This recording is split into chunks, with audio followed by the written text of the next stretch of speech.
Deus, aplauda com alegria, exalte o Senhor, porque Ele é bom. Glória a Deus. Boa noite, igreja.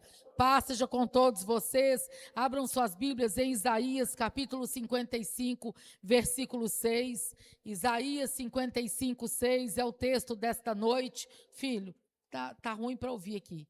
Isaías 55, 6. E eu quero, antes de compartilhar a palavra com vocês, dar uma boa notícia. Neste mês, nesta última semana, para a glória de Deus, nós temos mais 5 células que estão abrindo. Para a glória de Deus, o Senhor é bom e o Senhor tem feito grandes coisas em nosso meio. Só o versículo 6 e diz assim, vamos ler junto, vamos lá? Busquem...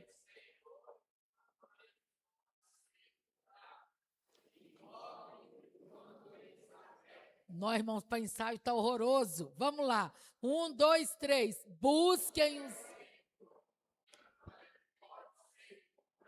Invoquem-no enquanto ele está perto. Amém. Senta no seu lugar.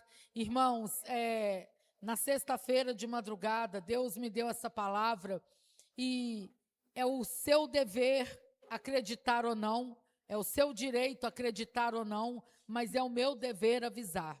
Você pode não acreditar, você pode achar que é uma loucura, mas é o meu dever avisar. Jesus veio em carne, todo o Antigo Testamento profetizou que Jesus viria. Isaías queria ter visto o Senhor andando sobre a terra. Isaías o viu, Daniel o viu, Ezequiel o revelou, os profetas falaram. E Jesus veio em carne, por 33 anos esteve aqui. Nesses 33 anos que Jesus esteve na terra, a coisa que ele mais ensinou foi sobre o inferno e disse que ele voltaria.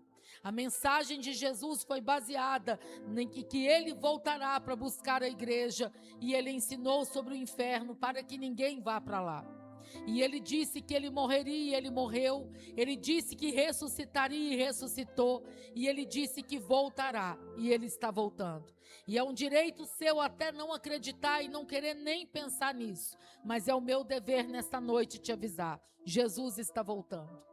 Quando nós olhamos para a realidade da igreja evangélica hoje, apenas 7% dos cristãos estudam sobre a volta de Jesus.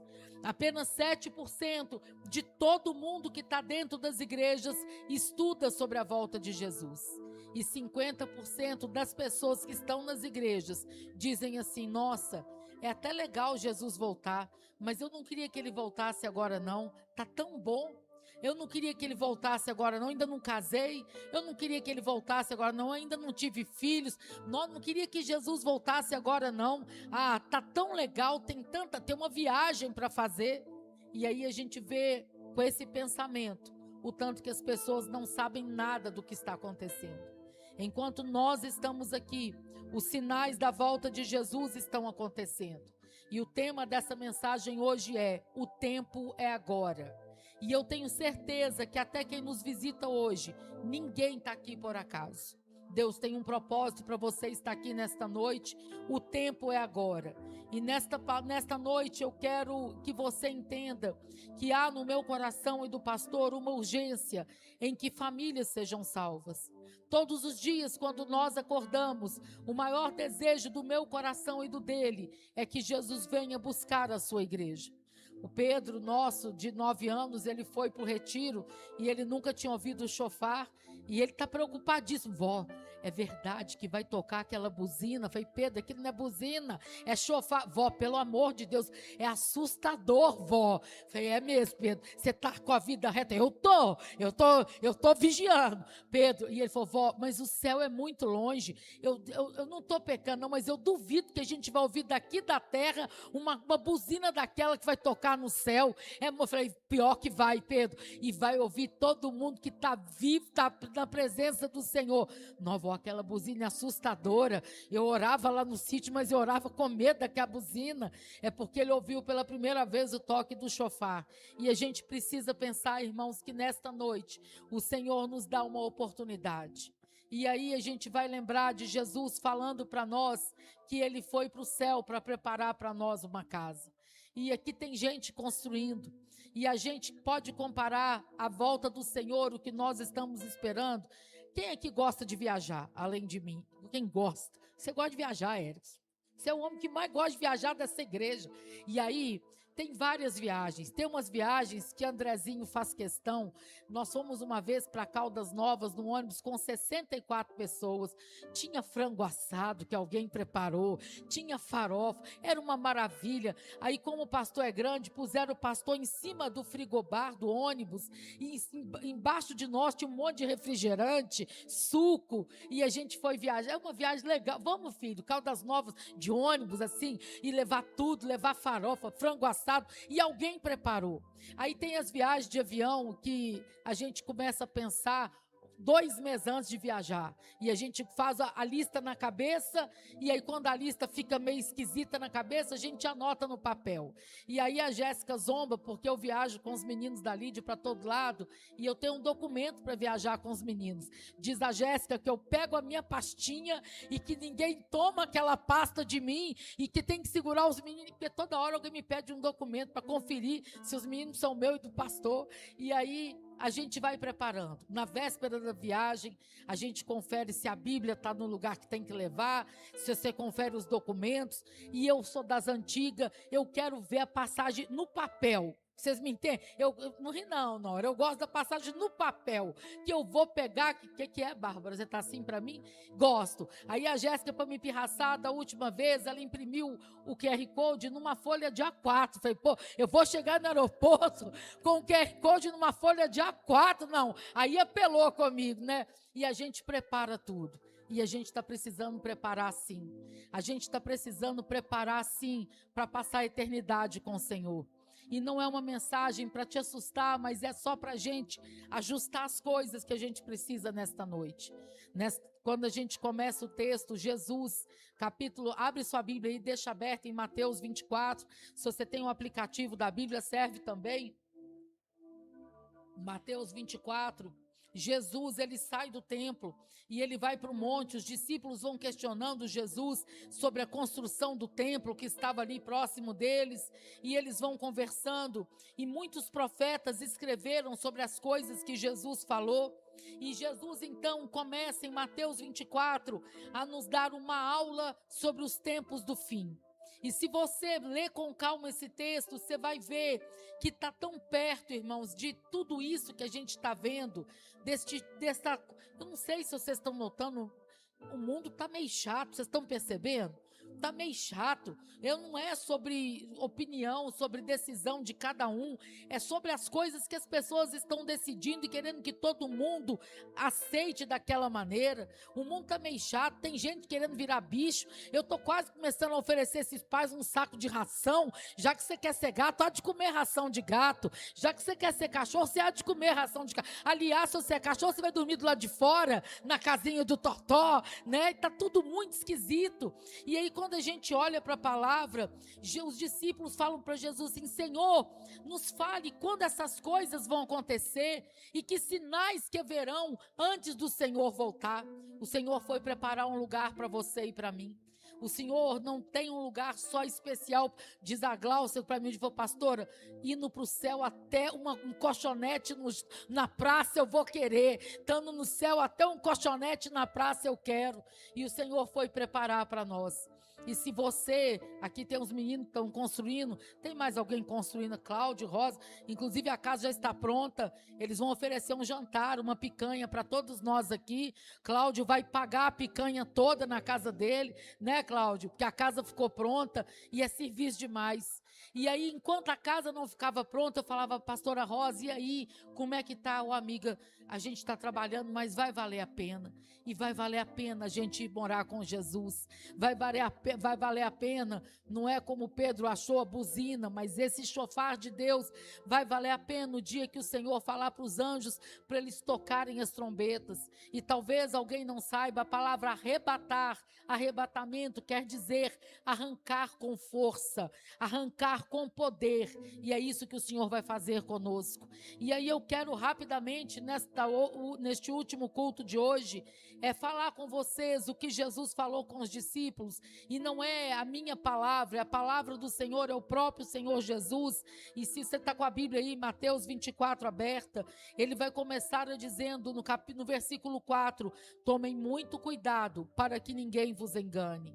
Irmãos, e a gente está vendo tanto engano no meio do povo de Deus, no meio das igrejas, tanta coisa esquisita.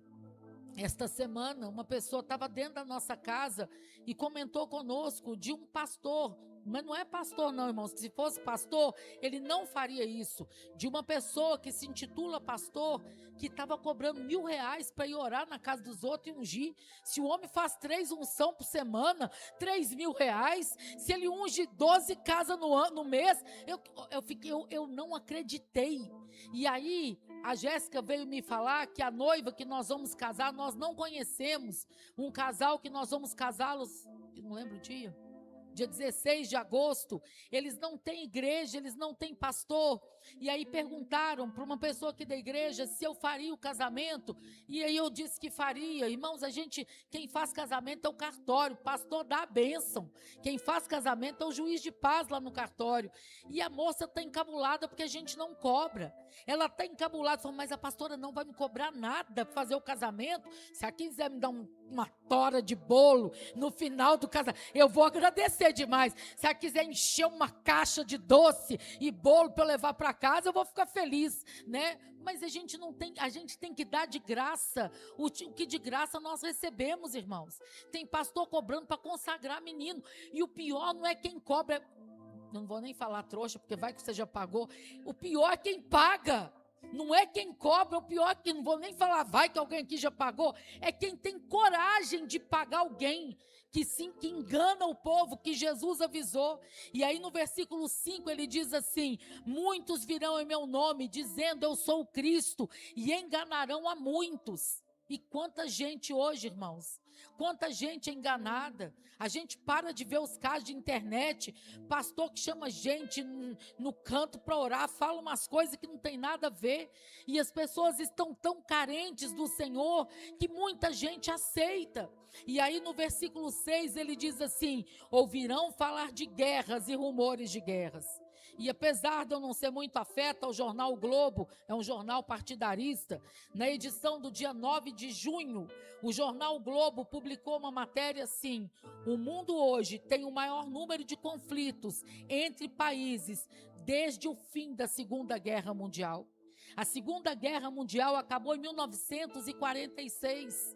E com toda aquela guerra, com toda aquela tragédia, com os horrores da guerra, hoje o mundo tem mais guerra do que viveu numa guerra mundial. A gente está vendo conflitos, pastora, sempre teve guerra, porque sempre teve gente, só que não na proporção que está acontecendo agora. Existem hoje 65 guerras acontecendo no mundo, 65 conflitos, e no versículo 7 ele diz, nação se levantará contra nação, reino contra reino, e ele diz, e haverá fome, é o próprio Jesus quem disse isso.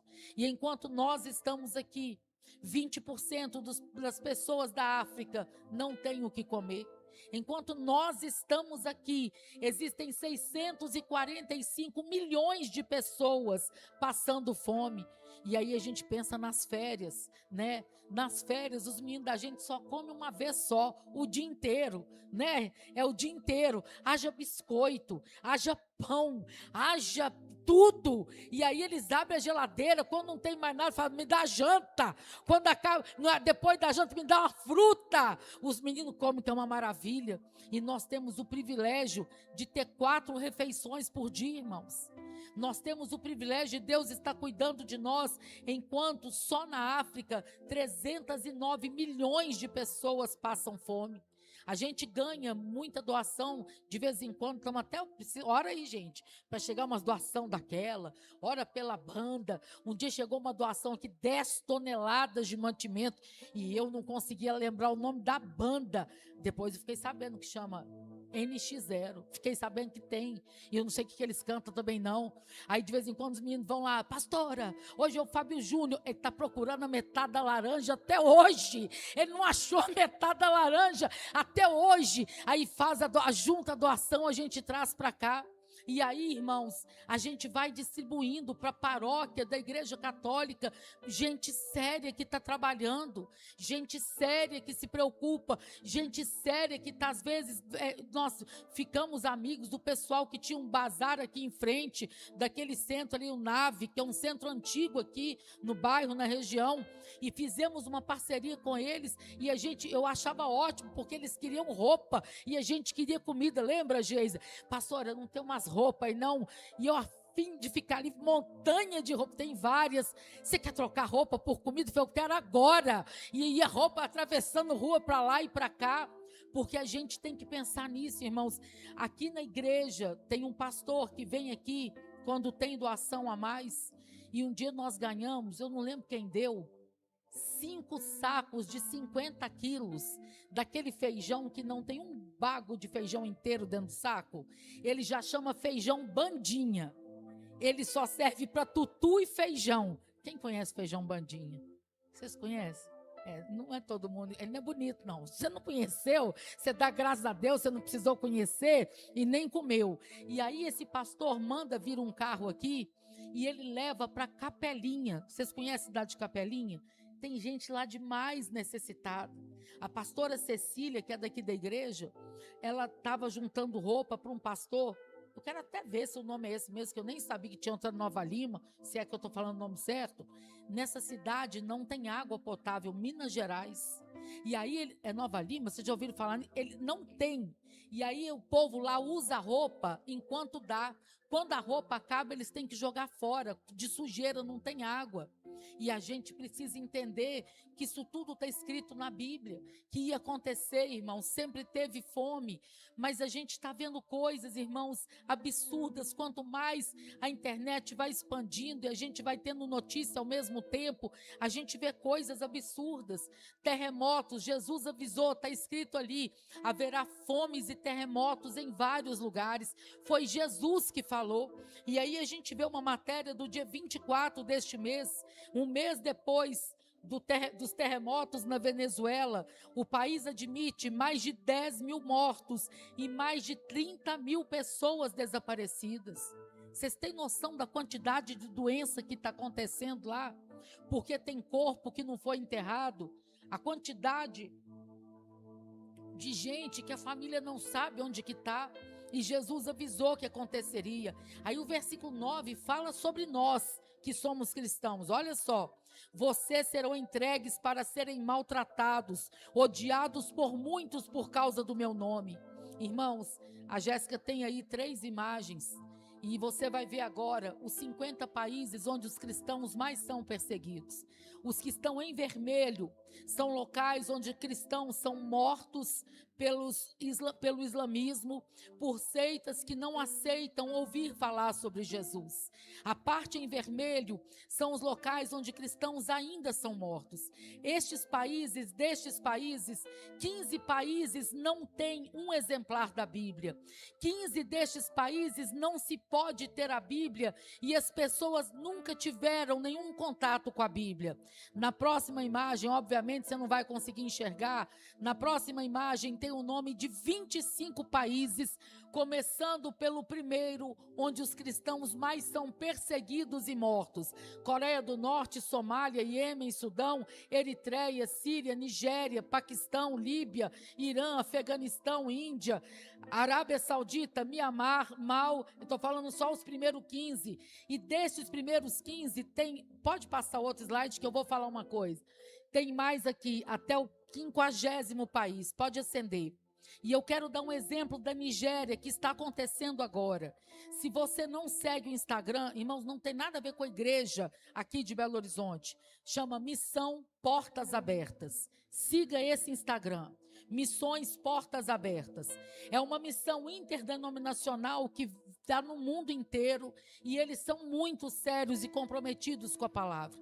E esses dias, e eu ontem não dei conta de terminar de ver, já foram massacrados na Nigéria nos últimos meses, e a imprensa, a mídia não vai falar sobre isso.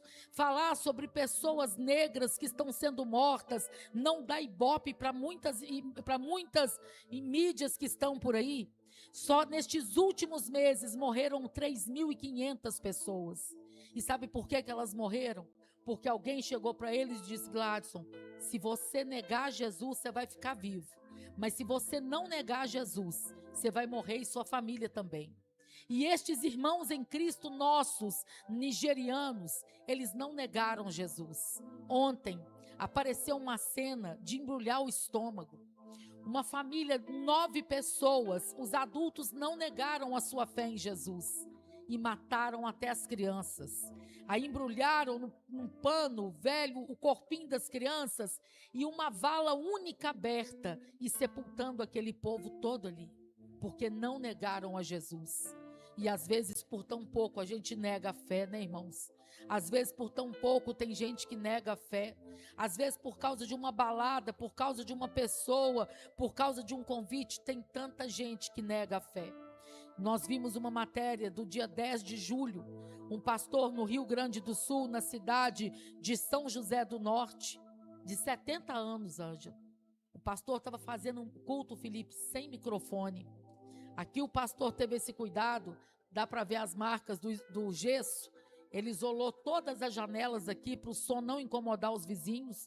Tem irmão que gosta de pôr a caixa de som do lado de fora, cada um sabe de si. A gente tem que falar para quem entrar, a gente não tem que incomodar ninguém, porque isso também é errado. E esse pastor de 70 anos estava fazendo o culto sem microfone. E chegaram vários policiais armados com arma pesada de tiracolo, e mandaram acabar com o culto. E o pastor assim, humilde, 70 anos, irmãos, mas eu não estou nem usando o microfone, o que eu estou fazendo de errado? Porque alguém se incomodou com o barulho da igreja. Nesta semana, neste mês, uma Assembleia de Deus, uma das igrejas pioneiras aqui no Brasil, e aí não estou defendendo a igreja porque eu não sei o volume que estava o som, tá, irmãos? Mas a igreja teve o seu templo fechado, lacrado pela prefeitura, porque a gente está vendo essa perseguição, e a gente precisa pensar, irmãos, daqui para frente, qual que é a sua disposição, como que você está disposto a viver a sua fé. Tem gente que, se você falar que é cristão, mesmo que a pessoa não te conheça, ela não vai gostar de você. Tem gente que não vai dar vaga de emprego para você se souber que você é cristão. E conforme o andar das coisas vai piorar. Já estou avisando uma vez que vai piorar. E aí Jesus fala no versículo 10, muitos vão se escandalizar, trair, odiar uns aos outros. Versículo 11, muitos falsos profetas se levantarão e enganarão a muitos. Esse negócio de cobrar, irmãos, para orar, cobrar para abençoar, está errado. E aí a palavra de Deus, Jesus está dizendo assim no versículo 12, e por se multiplicar a iniquidade ou a maldade, o amor se esfriará de quase todos. Ontem eu vi uma coisa, Luana estava até com a gente, e aí, irmãos, eu estou falando por mim, mas eu acho que aqui, pastor Erickson, que viaja muito, os meninos que trabalham em muitos lugares diferentes, talvez concordem. Vocês estão sabendo que tem uma nova modalidade de crime, que uma mulher ou uma senhora aparece na porta ou na frente do carro pedindo socorro, e aí quando as pessoas param para socorrer, é uma gangue que está ali, e o cara, muitas vezes a pessoa é morta, levado os pertences dela, então está difícil até de ajudar, mas o amor esfriou tanto. Nós vimos um vídeo ontem, eu, a Luana e a Priscila. Vocês viram um cara que ficou 2 horas na rua pedindo socorro? Batendo de porta em porta pedindo socorro? E aí o SAMU não foi, o bombeiro também não foi socorrer, e ele batia nas portas, falava, pelo amor de Deus, me ajuda, e ele foi pedindo socorro, até cair e morrer na rua de overdose. Ninguém fez nada, irmãos. E a gente olha essas coisas, e a gente vê que o amor já esfriou, até dentro das igrejas, irmãos. Sabe, se a gente tivesse aqui hoje, se eu tivesse aqui pregando e alguém aqui na igreja passasse necessidade, esse evangelho estava errado. Que evangelho que é esse, irmãos, de uns que têm tanto e outros que não têm nada? Que evangelho que é esse da gente dar paz do Senhor para o irmão e às vezes o irmão está com fome? Se tem alguém aqui na igreja passando fome é porque eu não sei. Se tem alguém que está sem remédio, sem gás, sem água, sem luz, é só porque eu não sei, irmãos. Meu desejo é pôr carne na mesa daquele que está precisando, mesmo não podendo. Nós nunca deixamos de cuidar de ninguém aqui. Porque se a gente não cuidar, a gente está indo contra a palavra, irmãos. Lá em casa a gente aprendeu, foi assim. E nós temos um problema grave, porque a gente não divide, né? Normalmente a gente dá tudo que a gente tem. A gente fica sem às vezes, porque é o nosso jeito, irmãos. Sabe, às vezes uma pessoa sai da igreja e os outros param de conversar. Parece que ficou inimigo porque mudou de igreja. Parece que está fazendo um trem errado. Deve ter lá no céu uns condomínios fechados para pôr celebridade que vão subir, achando que o céu é só para eles.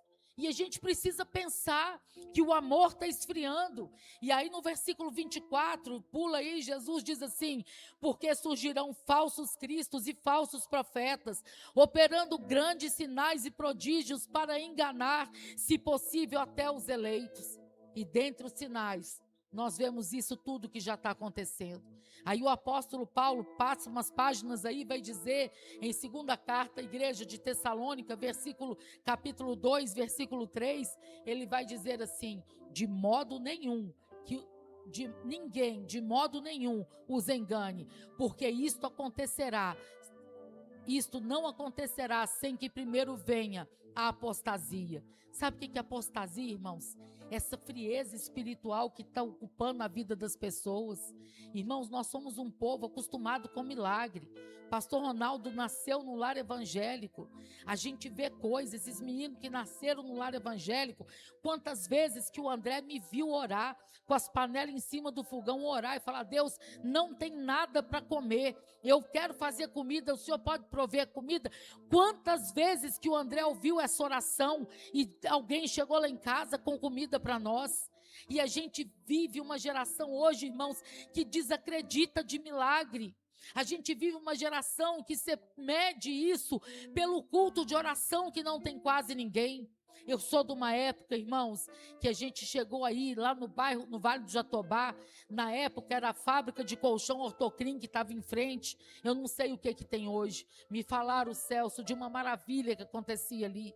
E naquele lugar, quando a gente chegava, a gente subia o monte e entrava para orar.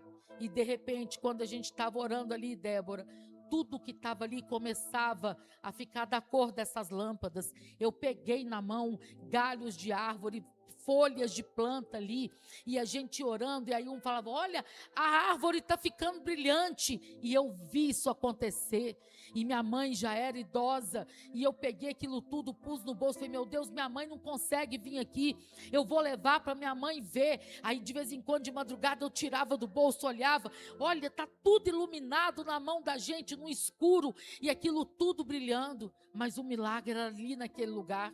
A hora que eu desci do monte, eu falei: deixa eu conferir para levar para minha mãe. Era só pau e folha seca que estava na minha mão. Nós vimos aidéticos sendo curados. Nós sabemos de cancerosos que foram curados. Nós vimos Deus restaurando, livrando de vícios. E nós somos uma geração que não vai se apostatar. Nós precisamos que este sinal que acontece agora, esse esfriamento, apostasia, o abandono da fé, é o esfriamento espiritual. Isso não pode fazer parte da sua vida. Irmão, para de achar que está tudo normal, porque não está. Jesus disse, Lucas relatou: haverá sinais no sol, na lua, nas estrelas, e sobre a terra angústia entre as nações, em perplexidade por causa do bramido do mar e das ondas. A Bíblia está dizendo aqui que a natureza vai ficar diferente do jeito que estava.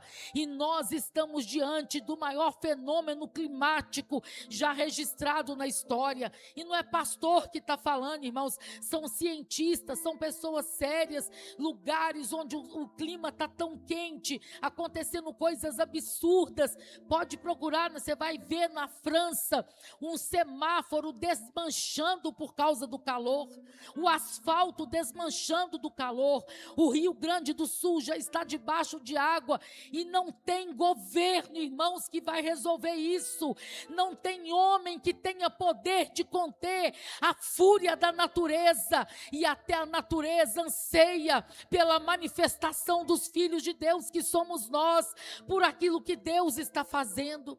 E enquanto a apostasia toma tantas vidas, há um mover do Espírito Santo se espalhando na terra, há um mover que acontece nas praias, nas faculdades, na USP, no mês passado, um lugar improvável, irmãos, para ter um culto evangélico, Ellen. Milhares de jovens se renderam a Cristo, crianças têm sido batizadas no Espírito Santo durante as madrugadas, crianças têm tido visões do arrebatamento, crianças estão sendo avisadas de que a trombeta está para tocar a igreja. E nós temos que arrumar essa mala, e não é com medo, é com alegria, porque a gente está indo embora. Na véspera da viagem a gente confere tudo, não é assim, pastor Érico? É o homem mais viajado que eu conheço, não sei quantas mil viagens por profissão, né? Agora voltamos de novo a voar, né, Erickson? Vai voltar a viajar, eram 2.500 viagens de avião, e agora vai voltar, está mais perto da glória, né? Está mais perto, mas não vai agora não, que ainda tem coisa para você fazer aqui. E sabe o que a gente pensa? Todas essas viagens, eu não sei se você sabe quantas vezes já viajou, mais de 3.000? Todas as viagens, mais de 3.000, na véspera ele teve que arrumar a mala. Uns viajam igual minha nora, uma mochila, uma mala e um sonho. E a menina ficou 22 dias na África do Sul com uma mochila e uma mala. E eu falando, André, se ela ficar com frio, André, porque eu não sei nem se lá está quente ou frio, mas eu, pelo menos, eu tenho que levar uma mala. Minha roupa é slim, a do pastor também é slim, então a nossa mala também é slim. As minhas perguntam, mãe, para onde você está indo? Você está indo para o exterior? Não, estou indo ali, mas a mala tem que caber a roupa, e a roupa tem que caber na gente, então é isso daí. Mas a gente tem que estar com a mala arrumada. Sabe, quando Deus manda Noé construir a arca, e aí Deus fala para Noé fazer um barcão onde nem mar tinha, né? Ele manda fazer um barcão ali. Vocês já imaginaram o tanto que Noé foi zombado de construir um barco onde não tinha água, de construir um barco no seco, e ele foi 120 anos fazendo esse barco. Ele deve ter sido zombado, irmãos, até o dia que Deus mandou ele entrar na arca, e a Bíblia diz que o próprio Deus fechou a porta da arca, e aí o povo gritava. Sabe por que Deus fechou? Porque eu tenho certeza que se Noé pudesse abrir aquela porta, ele ia abrir, porque eu não ia aguentar ouvir os outros gritando lá fora e não pôr para dentro. O próprio Deus fechou a porta da arca. E aí, se você duvida que a arca existiu, já foi encontrada, irmãos. Hoje não é pastor que está falando, não. São geógrafos, são pessoas sérias que já acharam vestígios da arca. E aí, irmãos, o próprio Deus fechou a arca. E se Noé não tivesse acreditado em Deus, e se Noé não tivesse buscado ao Senhor enquanto ele pôde achar, agora é a hora de você buscar o Senhor, irmão, de invocar o Senhor enquanto ele ainda está perto. Tira da sua vida aquilo que está te afastando de Deus. Sabe, os outros às vezes acham que a gente está implantando célula. A gente não tem que bater meta, irmãos. Nós somos um ministério independente. Eu e o pastor temos um voto. O dia que nós chegamos aqui, pouco antes, muitos de vocês sabem disso, nós fizemos um voto com Deus. Acima de nós, só o Senhor. Nós nunca vamos fazer campanha eleitoral para ninguém no altar, e nunca vamos tirar das pessoas aquilo que não é Deus, aquilo que Deus não está mandando fazer. A gente nunca vai extorquir ninguém, a gente nunca vai tirar de ninguém, a gente vai pregar a palavra, e nós vamos usar o altar para esse fim. Pode ser meu filho candidato a prefeito, se bem que ele já é um prefeito, né, Jéssica? Que aqui nesse altar não tem campanha eleitoral, porque a gente precisa, irmãos. A gente precisa que você esteja com a mala pronta para a eternidade. Se Jesus voltar agora, você tem certeza de onde você passará a eternidade? Sabe por que Jesus falou tanto do inferno? Porque não é para você. É para te alertar do que existe, mas não foi preparado para você. E é para invocar o nome dele enquanto ainda dá tempo.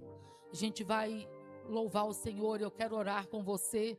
E se hoje tem alguém aqui no nosso meio que ainda não entregou sua vida para Jesus, e se hoje você quer entregar sua vida para Jesus, aceitando Jesus como seu Senhor e Salvador, aproveita e levanta sua mão agora. Se você hoje quer entregar sua vida para Jesus, eu quero orar por você. Se você não tem certeza que tem seu nome escrito no livro da vida, imagina, a gente aqui escreve, irmãos, eu não tenho noção, devo ter uns 40 cadernos de pregação, mas é tudo com caneta Bic, e seu nome, meu nome estão escritos no livro da vida com o sangue do Cordeiro de Deus. E em breve, irmãos, deixa a mala arrumada. Está quase na hora que o Pedro está preocupado da trombeta tocar e a gente ouvir o Senhor voltando e a gente ser arrancado dessa terra.